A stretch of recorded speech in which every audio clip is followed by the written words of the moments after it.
بسم اللہ الرحمن الرحیم۔ تاریخ کی زبان کے ناظرین السلام علیکم۔ حضرت انس رضی اللہ تعالی عنہ سے مروی ہے کہ رسول اللہ صلی اللہ علیہ وآلہ وسلم نے ارشاد فرمایا، آدم کا بیٹا قیامت کے دن اس طرح لایا جائے گا گویا کہ بکری کا بچہ ہے، پھر اس کو اللہ تعالیٰ کے روبرو کھڑا کیا جائے گا۔ اللہ تعالیٰ اس سے فرمائے گا، میں نے تجھ کو زندگی عطا کی تھی، میں نے تجھ کو لونڈی غلام اور مال و دولت دیا تھا، اور میں نے تجھ پر انعام کیا تھا، یعنی کتاب اور اپنے رسول تیری ہدایت کے لیے بھیجے تھے، پس تو نے کیا کام کیا؟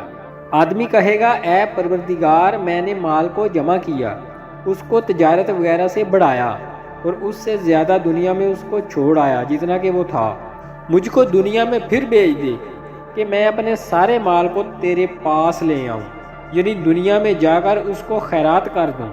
پھر اللہ تعالیٰ پوچھے گا کہ جو مال تو نے آگے بھیج دیا ہے، یعنی آخرت کے لیے، اس کو دکھلا۔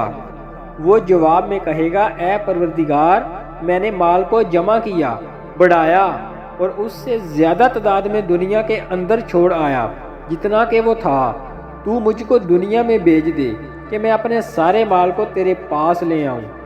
آخر وہ ایک ایسا بندہ ثابت ہوگا جس نے آخرت میں کچھ ذخیرہ نہ کیا ہوگا، اور اس کو دوزخ کی طرف لے جایا جائے گا۔ حضرت ابو ہریرہ رضی اللہ تعالی عنہ سے مروی ہے کہ رسول اللہ صلی اللہ علیہ وآلہ وسلم نے فرمایا، قیامت کے دن بندے سے نعمتوں کے متعلق جو پہلا سوال کیا جائے گا وہ یہ ہوگا کہ ہم نے تجھ کو صحت عطا نہیں کی اور ٹھنڈے پانی سے تجھ کو سیراب نہیں کیا۔ ایک حکایت ہے کہ ایک بادشاہ جنگل میں پیاسا تھا، اللہ تعالیٰ نے ایک فرشتہ یا بزرگ بھیجا، انہوں نے کہا، ایک پیالہ پانی دوں گا، کیا انعام دو گے؟ بادشاہ نے کہا، آدھی سلطنت دوں گا۔